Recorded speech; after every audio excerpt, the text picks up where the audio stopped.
Good morning Odisha. आसतु आज किसी गुरुत्वपूर्ण खबर देखा। आज हूँ नवेम्बर 25 सोमवार। बंगोपसागर रे बात्या आशंका, स्कॉलरशिप नहीं आसिला बड़ खबर। जीतब कि भारत, सुभद्रा योजना नहीं आसिला बड़ खबर।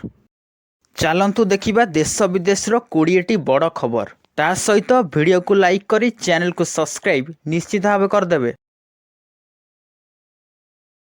आगामी 2 दिन पर्यंत राति तापमात्रा रे विशेष परिवर्तनर संभावना नहीं, किंतु परवर्ती 3 दिन राति तापमात्रा 2 रु 4 डिग्री पर्यंत वृद्धि पाइबा कंधमाल, कोरापुट, कलाहांडी एवं सुंदरगढ़ जिलार पहाड़िया एवं समतल अंचल गुड़िकरे शीत प्रकोप सामान्य कमिब बोली भुवनेश्वर पाणीपाग विज्ञान केन्द्र पक्षरु सूचना मिली। गत 24 घंटा मध्य उदयगिरी रे रातिर सर्वनिम्न तापमात्रा 8.5 डिग्री रेकर्ड होइतिबा बेले फुलबाणी रे 11, दारिंगबाड़ी रे 11.5, कोरापुट रे 11.3, भुवनेश्वर रे 15.4, कटक रे 16.5 रेकर्ड करा जाइछि। परवर्ती खबर, दक्षिण बंगोपसागर रे सृष्टि हैला लघुचाप। यह आसंता 2 दिन जाए पश्चिम और उत्तर पश्चिम दिगरे गति करिब। 2 दिन पर अवबात रे परिणत हेब। तापर यह बात्यार रूप नेबार संभावना रही। तेबे एहार कोनोसी प्रभाव राज्य प्रति नथिबा कहिछि राज्य पाणीपाग विभाग। लघुचाप सत्वे आसंता 4 दिन राज्य रे सुखिला पाग रहिबो। तेबे 2 दिन पर एहार प्रभाव रे किछि स्थान रे पाग कोहला रहिबा सह सामान्य वर्षा हेबार संभावना रहिछि। तेबे एही लघुचाप प्रभाव रे आगामी 2 दिन रे तापमात्रा 2 डिग्री जाए कमिया संभावना रहिछि। बात्या हेबा परे शीतर प्रकोप बढ़िबार संभावना रहिछि। परवर्ती खबर, आज महाप्रभुंक स्वतंत्र नीतिकांति लगी 4 घंटा बंद रहिबो साधारण दर्शन। आज अनुष्ठित हेबाकु जाउछि श्रीजीउंक पैता लगी नीति। संध्या 5टारू राति 9टा जाए भक्तों पाई बंद रहिबो जगा दर्शन। एने श्रीमंदिर प्रशासन पक्षरु अवगत करा जाइछि। परवर्ती खबर, चलित वर्ष 10,000 स्कूल छात्र छात्री को घनिष्ठ मेधावी छात्रवृत्ति दियाजिव बोली उच्च प्राथमिक शिक्षा निर्देशालय पक्षरु सूचना मिली। युक्त 2 पाठ्यक्रम रे नाम लिखिथिबा छात्र छात्री माननकु वार्षिक 3,000 टंकार आर्थिक सहायता दियाजिव। ऑनलाइन माध्यम रे निर्देशालय पक्षरु चलित मास 30 तारिख जाए छात्रवृत्ति पाइबा पई आवेदन प्रक्रिया जारी रहिबो। परवर्ती खबर, बॉर्डर गाभास्कर ट्रॉफीर प्रथम मैच जारी रही। पर्थरे भारतीय बोलरंक परे बैटरंक दबदबा देखिया मिली। यशस्वी जयसवाल परे विराट कोहली शतकीय इनिंग्स खेली। टीम इंडियार द्वितीय इनिंग्स रे 6 विकेट विनिमय रे 487 रन करी पाली घोषणा करिसंती, जहा फल रे घरई ऑस्ट्रेलिया सामना रे 533 रन विशाल टार्गेट रही। पर्थ टेस्ट जितबाकू हेले कंगारू बाहिनी को 534 रन संग्रह करने को पड़िबो। परवर्ती खबर, आसिला प्रथम किस्तिर तृतीय पर्याय सुभद्रा टंका। 20 लाख रु अधिक हिताधिकारी खाता को जाइछि सुभद्रा टंका। सुंदरगढ़ रे टंका रिलीज करिसंती मुख्यमंत्री मोहन चरण माझी। बाकी जो आवेदनकारी जमी योग्यता पाई बाद पड़िसंती सेमानकर मध्य तथ्य जांच पाई ब्लॉक स्तर को रिपोर्ट जाइछि। सेठी समाधान होई गले सेमानकु डिसेम्बर रे टंका मिलिबो बोली सूचना दैछंती मुख्यमंत्री। अन्य पक्षरे पाखापाखि 5 लाख मिस मैच आवेदनर समाधान होई नथिबा कहिथिले। सेमानक आधार अकाउंट मोबाइल नंबर संजोग पर योजना रे शामिल करा जिवो। जांच सरिबा परे सेमानक खाता को सुभद्रा सहायता टंका जिवो। परवर्ती खबर, एथर ओडिशा को माराथन गस्त करिवे मोदी। 2 मासरे 3 थर ओडिशा आसिबे प्रधानमंत्री मोदी। गोटे दिन ओडिशा रे रहिबा संभावना।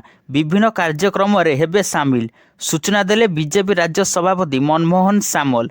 राज्य रे मोदी बीजेपी को सशक्त करिबा सह विभिन्न दलीय कार्यक्रम स्थिति समीक्षा करिबा नै सूचना दैछंती मनमोहन। ପରବର୍ତ୍ତୀ ଖବର ଦିନେ କି 2 ଦିନ ମଧ୍ୟରେ ଆରମ୍ଭ ହେବ ରତ୍ନଭଣ୍ଡାର ମରାମତି କାମ। ଜାନୁଆରୀ 31 ସୁଦ୍ଧା ଶେଷ ହେବ ରତ୍ନଭଣ୍ଡାର ମରାମତି କାମ ବୋଲି କହିଛନ୍ତି ଆଇନ ମନ୍ତ୍ରୀ ପୃଥ୍ୱୀରାଜ ହରିଚନ୍ଦନ। ସେ ଆହୁରି ମଧ୍ୟ କହିଛନ୍ତି ଯେ ନିକଟରେ ରତ୍ନଭଣ୍ଡାରରେ GPS ସର୍ଭେ ହୋଇଥିଲା। ଏହି ରିପୋର୍ଟରେ ଅନ୍ୟ କିଛି ସୁଡ଼ଙ୍ଗ ନଥିବା ସ୍ପଷ୍ଟ ହୋଇଛି। ଧାତବ ଜିନିଷ ଥିବା ନେଇ ପରିକଳ୍ପନା ଥିଲା, କିନ୍ତୁ ସେମିତି କିଛି ବି ନାହିଁ। ସେ ପର୍ଯ୍ୟାୟ ସରିଛି। ଏବେ ଦ୍ୱିତୀୟ ପର୍ଯ୍ୟାୟରେ ଛତିଶା ନିଯୋଗ ସହ ମନ୍ଦିର ପ୍ରଶାସନର ଆଲୋଚନା ସରିଛି। ରବିବାର ଦିନ ସିଡ୍ୟୁଲ୍ ଦାଖଲ କରାଯାଇଛି।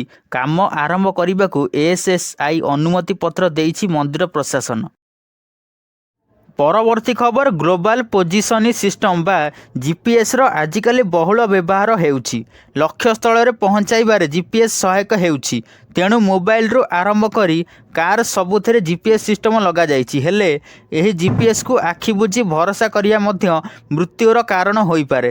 ଏମିତି ଧୋକା ଦେଇ 3 ଜୀବନ ନେଇଛି GPS। ଏହି ଦୁର୍ଘଟଣା ଘଟିଛି ଉତ୍ତରପ୍ରଦେଶରେ। ପୋଲିସର କହିବା ମୁତାବକ ସେମାନଙ୍କୁ ଠିକଣା ଜାଗା ବିଷୟରେ ଜଣାଥିଲା, ହେଲେ ରାସ୍ତା ଜଣା ନଥିଲା। ତେଣୁ GPS ସାହାରା ନେଇଥିଲେ, ହେଲେ ତାଙ୍କ ଗାଡ଼ି ପୋଲ ତଳକୁ ଖସି ପଡ଼ିଥିଲା। ପରବର୍ତ୍ତୀ ଖବର ନଭେମ୍ବର 26ରେ ହେମନ୍ତ ସୋରେନ ପୁଣି ଥରେ ଝାଡ଼ଖଣ୍ଡ ମୁଖ୍ୟମନ୍ତ୍ରୀ ଭାବେ ଶପଥ ନେବେ ବୋଲି ସୂଚନା ରହିଛି। ଶପଥ ଗ୍ରହଣ ଉତ୍ସବରେ ମମତା ବାନାର୍ଜୀ, ରାହୁଲ ଗାନ୍ଧୀ, ଅଖିଳେଶ ଯାଦବ, ଅରବିନ୍ଦ କେଜରିୱାଲ, ତେଜସ୍ୱୀ ଯାଦବ, ଦୀପଙ୍କର ଭଟ୍ଟାଚାର୍ଯ୍ୟ ଯୋଗ ଦେଇପାରନ୍ତି। ମିଳିଥିବା ସୂଚନା ଅନୁଯାୟୀ ସୋରେନ ଅପରାହ୍ନ 4ଟାରେ ରାଞ୍ଚିସ୍ଥିତ ରାଜଭବନ ଯାଇ ଇସ୍ତଫା ଦେବା ସହ ଝାଡ଼ଖଣ୍ଡରେ ପୁଣି ଥରେ ସରକାର ଗଠନ ପାଇଁ ଦାବି ଉପସ୍ଥାପନ କରିବେ। ମିଳିଥିବା ସୂଚନା ଅନୁଯାୟୀ ମନ୍ତ୍ରୀ ପଦ ପାଇଁ ଫର୍ମୁଲା ମଧ୍ୟ ସ୍ଥିର ହୋଇଛି। ପରବର୍ତ୍ତୀ ଖବର ନିର୍ବାଚନ ପରାଜୟ ପରଠାରୁ ବିଜେଡି ଘର ଅସଜଡ଼ା ହୋଇପଡ଼ିଛି। ପରିସ୍ଥିତି ଏମିତି ହୋଇଛି ଯେ ନବୀନ ଆଉ କାହାକୁ ଭରସା କରିପାରୁନାହାନ୍ତି। ଏଭଳି ସଂକେତ ମିଳିଛି ଶୁକ୍ରବାର ନବୀନ ନିବାସରେ ବସିଥିବା ସଂସଦୀୟ ଦଳ ବୈଠକ। ଶୁକ୍ରବାର ସନ୍ଧ୍ୟାରେ 7 ସାଂସଦକୁ ନେଇ ବସିଥିବା ବୈଠକରେ ବେଶ୍ କଠୋର ଆଭିମୁଖ୍ୟ ଦେଖାଇଛନ୍ତି ବିଜେଡି ସୁପ୍ରିମୋ। ପୂର୍ବରୁ ଦଳ ଛାଡ଼ିଥିବା 2 ସାଂସଦ ନବୀନଙ୍କୁ ସିଧାସଳଖ ଭେଟ କରିପାରୁନଥିବା ଅଭିଯୋଗ ଆଣି ବସିଥିଲେ। ଏମିତିକି ନବୀନ ଅନ୍ୟ ଇସାରାରେ ପରିଚାଳିତ ହେଉଥିବା କହିଥିଲେ। ପରବର୍ତ୍ତୀ ଖବର ମହାରାଷ୍ଟ୍ରରେ ମହାଯୁତିର ବିଜୟ ପରେ କିଏ ହେବେ ମୁଖ୍ୟମନ୍ତ୍ରୀ ତାକୁ ନେଇ ସସ୍ପେନ୍ସ ଜାରି ରହିଛି। 3 ପ୍ରମୁଖ ଦଳର ମୁଖିଆ ମୁଖ୍ୟମନ୍ତ୍ରୀ ଆସନ ଉପରେ ଆଖି ପକାଇଥିବା ବେଳେ ସୋମବାର ଅର୍ଥାତ୍ ଆଜି 25 ନଭେମ୍ବରକୁ ମୁମ୍ବାଇ ୱାନଖେଡେ ଷ୍ଟାଡିୟମରେ ନୂଆ ମୁଖ୍ୟମନ୍ତ୍ରୀ ଶପଥ ପାଠ ଉତ୍ସବ ହେବ ବୋଲି ବିଶେଷ ସୂତ୍ରରୁ ଜଣାପଡ଼ିଛି। ତେବେ ଏହି ନିର୍ବାଚନରେ ବିଜେପି ରାଜ୍ୟର 288 ସିଟ୍ ଭିତରୁ 232 ସିଟ୍ ହାତେଇ ନିଜ ଆଧିପତ୍ୟ ଜାହିର କରିଛି। ବିଜେପି 148 ଆସନରେ ପ୍ରାର୍ଥୀ ଦେଇଥିବା ବେଳେ ଶିବସେନା ସିନ୍ଧେ ଗୋଷ୍ଠୀ 57 ସିଟ୍ ଜିତିଛି ଓ ଏନସିପିର ଅଜିତ ଗୋଷ୍ଠୀକୁ 41 ସିଟ୍ ମିଳିଛି। ପରବର୍ତ୍ତୀ ଖବର LAS ସ୍ତରରେ ଅଦଳ ବଦଳ କଲେ ରାଜ୍ୟ ସରକାର। ଚିତ୍ରା ଅରୁମୁଗମଙ୍କୁ ଶ୍ରମ ଓ ESI ବିଭାଗ ପ୍ରମୁଖ ସଚିବ ନିଯୁକ୍ତ ହୋଇଛନ୍ତି। ଯାମିନୀ ଷଡ଼ଙ୍ଗୀ ହେଲେ city GST commissioner. Sudhanshu Mohan ସାମଲଙ୍କୁ OMC ଲିମିଟେଡର ପରିଚାଳନା ନିର୍ଦ୍ଦେଶକ ଭାବରେ ନିଯୁକ୍ତି ଦେଇଛନ୍ତି ରାଜ୍ୟ ସରକାର। OMC MD ଭାବେ ଅତିରିକ୍ତ ଦାୟିତ୍ୱରେ ଥିବା ବଲବନ୍ତ ସିଂ ହଟିଛନ୍ତି। ଇନ୍ଦ୍ରମଣି ତ୍ରିପାଠୀ ହେଲେ ଶ୍ରମ କମିଶନର। ଏବେ ବିଜୟ ଅମୃତ କୁଲାଙ୍ଗେ ଶ୍ରମ କମିଶନର ଭାବରେ ଅତିରିକ୍ତ ଦାୟିତ୍ୱ ତୁଲାଇଛନ୍ତି।